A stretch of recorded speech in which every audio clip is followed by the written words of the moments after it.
Ayan, ang importanteng sandata sa pagwa-wiring. Dapat meron ka nito kung mag-DIY ka o mag-helper ka sa mga motor shop. Ito importante. Kasi bukod sa madali yung trabaho, matalino rin yung ating test drive. Ito kasi lapitan mo. Tignan natin. Pagka bibili kayo sa mga yung mga 66, 77, ayun yung presyo niyan. Tingnan mo magkano yung presyo, sabihin mo sa kanila. Siyempre pag mga 66 may sale kaya mas mura. Ito kasi yung gagamitin niya. Turo ko rin sa inyo kung paano paggamit at kung paano makakatulong. Kano? 168.15. 168.50. Ito ha.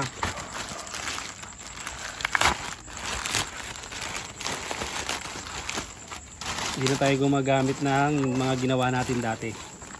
Ayan ha. 3 to 48 volts kaya napakaganda. Kahit 3 volts kaya niyang i-reading. Malalaman natin kung mahina yung ating body ground o yung kakabitan ng ating negative. Ayan siya ba? Siya kasayan. Pag meron ka nito, ang katumbas nito ay meron ka na rin ito. Yan. Kasi meron na siyang kasamang built-in na voltmeter. Ayan siya ba? Tapos hanggang dulo, sa unahan, hawakan mo. Abot siya, walang problema. Abot sa i-test natin. Ayan siya ba? Tapos, yung battery, yan, malalaman kagad natin dito kung okay ba yung ating battery. Kahit wala pa tayong charging. Wala pa tayong voltmeter. Ayan siya ba? Buhayin mo yung ating start.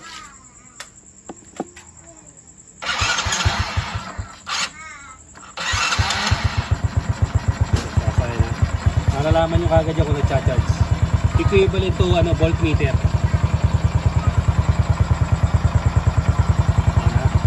Yung revolution.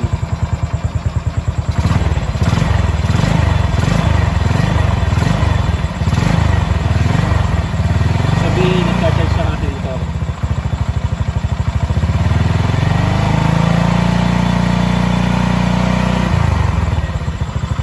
Tapos, yung mga pagkakabitan natin ng body ground, katulad ng paglalagay ng busina. Ito siya ba? Katulad ng paglalagay ng busina, ito yung negative natin na nilalagay natin sa body ground. Diyan natin tinetest. Ito yung ginagawa natin para masigurado natin na malakas tutunog ang ating busina. Ang reading niya ay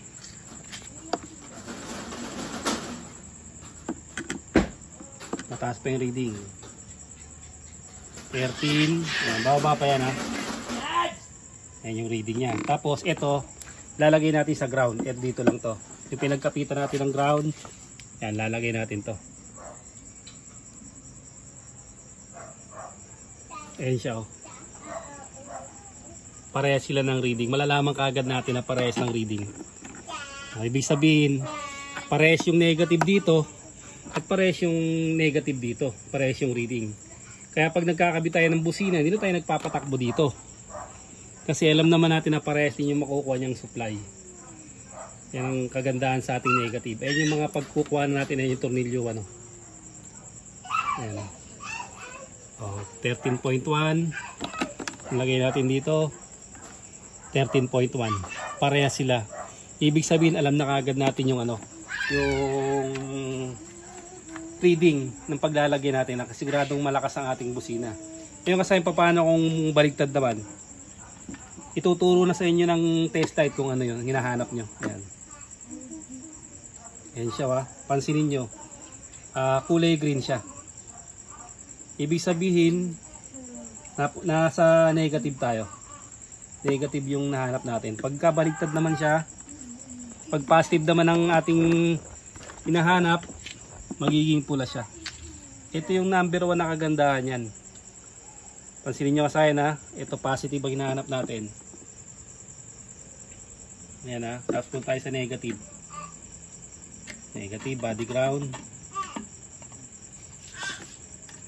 Ayan o, kasi pare siyang negative eh. Ayan, lalabas yung body ground natin. Ayan na, ground na. Pag hindi stable, magbabago-bago yan. Pag hindi stable yung ground na nakukuha natin. Kaya ito yung kagandahan niya, no? Pag maganda yung lalagyan natin ng ground, lalabas kagad siya. Pero pag wala kagad lumalabas na ground, hindi maganda yung pagkakabitan natin. Doon tayo magkakabit sa magandang labas ng ng ground. Ayan siya. Basta pag nakita niyo yung kulay green, ibig sabihin ground yung natin. Pag nakita niyo yung kulay red, yan, positive yung nahanap natin. Ito katulad nito. Dito sa kabila.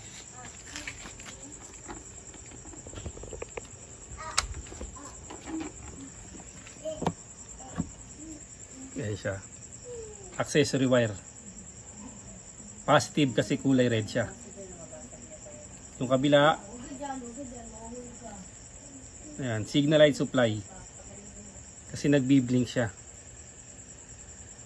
Ayan siya, ganito yung paggamit niya, ha. Ayan yung mga natin, ha. Ito yung accessory wire natin. Pag pinatay yung susian, patay mo yung susian. Ayan, buksan mo yung susian. Saka lang siya gagana. Ayan, pag meron ka na accessory wire, tapos lalagay mo to sa negative, ay sa positive. Sa negative tayo, lagay natin sa positive. Hanap tayo ng body ground. Makakapagkabit na tayo ng ilaw. Diba, katulad dito, meron tayo rito meron tayong mini driving light. Maghahanap lang tayo ng pagpupwestuhan natin. Lagyan natin sa positive.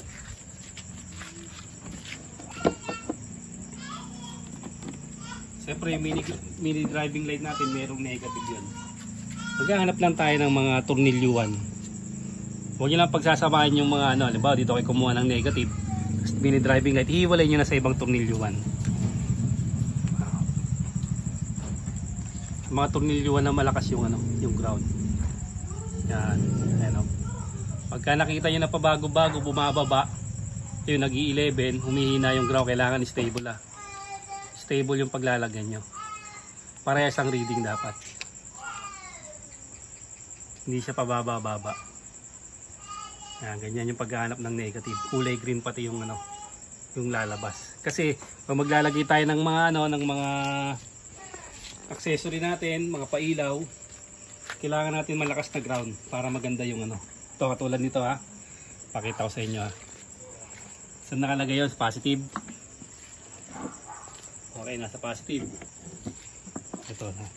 Dito tayo pupunta.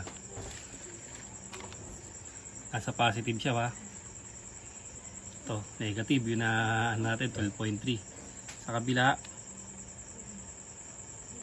12.8. Ayan siya, ha. 12.7, 12.8. Kabila, mas mababa rito. Lipat mo sa kabila. Lagyan natin sa negative.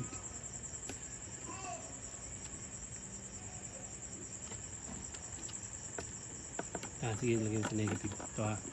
Ito yung ito yung medyo mahirap na hanapin. Ayan na, dito.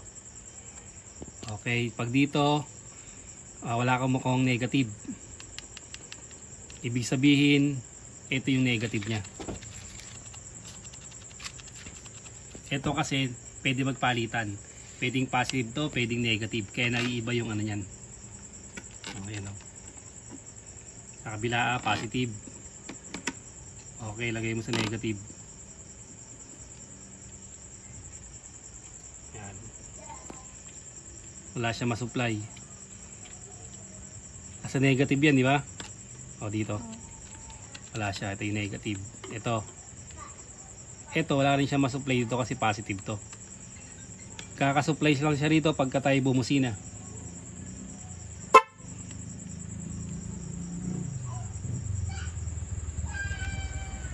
Tsaka lang siya magbiblink. Malakas pala yung ating busina. Kasi ito yung ating trigger. Umilaw ba? Umilaw. Ano mo nga kung umilaw.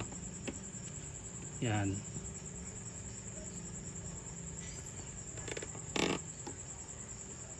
Isa lang. Ayun siya tayo umilaw. Gabi na kasi kahit tayo masyadong bumubusina. Ayan, umilaw siya. Nag-trigger. Ibig sabihin itong test light niya to, alam niya kung meron siyang makokontak. Yung may makukuha siyang supply. Ngayon nasa negative tayo, ito yung live niyan. Number 30. Ayan o. Tapos yung positive ng busina nandito. Ito positive din to. Pag bumusina tayo, saka lang din siya iilaw. Ayan siya, dito lang kayo medyo malilito yung mga ganyan ha. Pero malalaman nyo kasi yung ilaw niyan. Ayan o. Naka-red siya kaya positive. Lipat po sa kabila yun. Kung meron siya mariridig na ano. Ayan, wala.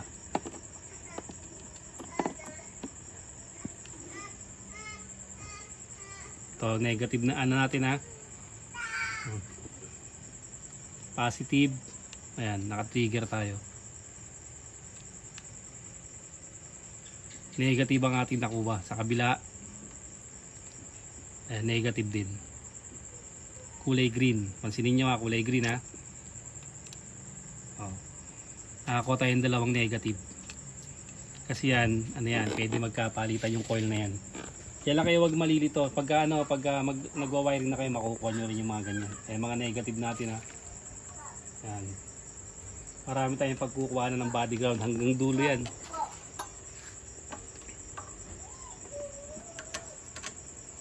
Hanggang dulo kung saan tayo naglalagay ng mga pailaw, hindi na natin kailangan pan lumayo. Kagaya dito tayo naglalagay ng mga ano. Dito tayo naglalagay ng ano ng mga eagle eye ano. Ito tayo kuko. Pag may pintura yan, kailangan lang niya na maano. Kasi iba may mga pintura kaya hindi kagad siya kumakapit. Pero pagka nakaskas niya tapos nalagyan niya ng eye terminal, pag higpit niyo lalabas na yung ground niyan. Pag may pintura, bumababa siya, mas mababa yung ano, reading pag hindi kaagad kumakapit yung ating ground. Pero pagka kumaskas na siya, ayan, ano, kakapit na kaagad. Tsaka kagandahan nito, ito pa yung mga kagandahan nito madali tayong magtanggal ng mga pin. Ito yung mga pin natin,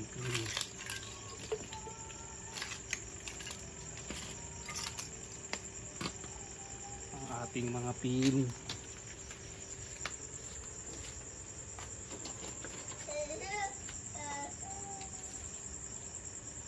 Ito.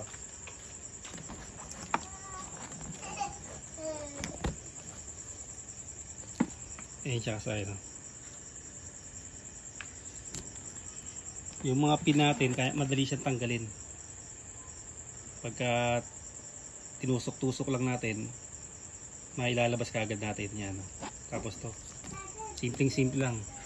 Hanapin nyo lang yung pinaka ano niya, pinaka-contil niya, pinaka-lock. Pag tinulak nyo na yan, okay na, magbubulot nyo na siya. Kagaya ng ginagawa nating katropa alin. Kasi matulis yung pinaka ano niya, yung pinaka-dulo niya.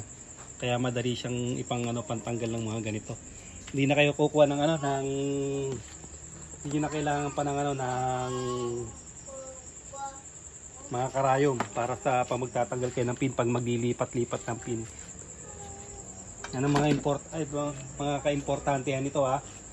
Pag magkakabit ka ng ball fitter, hindi mo na kailangan pumunta sa ano. Kahit hindi mo na kailangan pumunta sa loob, maghahanap ka lang dito. Punta ka sa sa accessory wire. Nakatabi accessory wire natin Yan, accessory wire.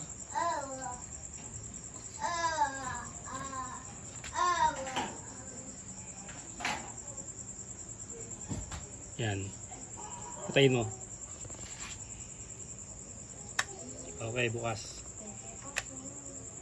Yan, accessory wire yan. Pwede ka na magkabit ng ilaw dyan. Cellphone holder with charger. Tsaka kung ano pang mga nilalagay sa motor. Tapos pag kukuha ka naman ng ground, naka-ground siya kaya makukuha natin accessory wire ha. Accessory wire yung nakuha natin.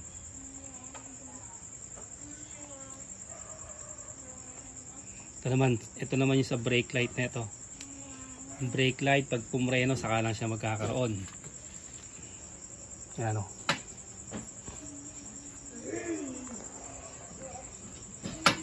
Tapos madaling malaman kung may grounded yung ating mga motor. Ito rin yung gagamitin niya pag may mga grounded yung ating motor. Susunod, ituturo ko sa inyo kung paano malaman yung mga grounded sa iba't ibang pinanggagalingan ng motor. Ito naman, kung halimbawa naman, yung titingnan natin yung fuse natin kung buo o sira. Siya, lagyan natin sa negative. Positive yun ha. Ayan. Tapos tawid natin sa kabila. Pag hindi tumawid, putok yung fuse natin. Kasi kadalasan ginagawa natin, binubunot natin eh. Imbis na buo yung fuse natin, pag bunot natin, naghihiwalay yung dalawang paa ng fuse, nasisira. Oh, kahit anong fuse, ganun din sa kabila. Pag hindi tumawid, putok siya. Ayan o. Bila. Oh, okay siya. Kasi tumatawid yung ano natin. At saka yung pinaka-importante rito, alam natin reading ng battery natin. Kung malakas mag-charge o mahina. Yun ang importante. Malalaman kaagad natin reading. Maiwasan natin yung paglobot, pagputok ng ating battery. Sa mga mahinang pag-charge ng ating motor, malalaman din natin. Importante sa body ground. Lahat ng pagkakabitan natin ng body ground ay parehas ng reading ng battery. Yun ang pinaka-importante rito. 12.7. Yan siya, importante dyan ha. 12.7. Yan ang mga ka-importante ng ating ano, ang kukuha na natin ng reading. Pag meron pa kayong mga katanungan sa paggamit nito, eh madidiscover nyo na rin yun. At masasagutin naman natin yung mga sama yung mga comment. So, tutukan natin dito. Pasampulan natin sila. Pala sa signal. Bawa magsisignal naman tayo. Okay. Signal ka sa ano, sa ating kanan.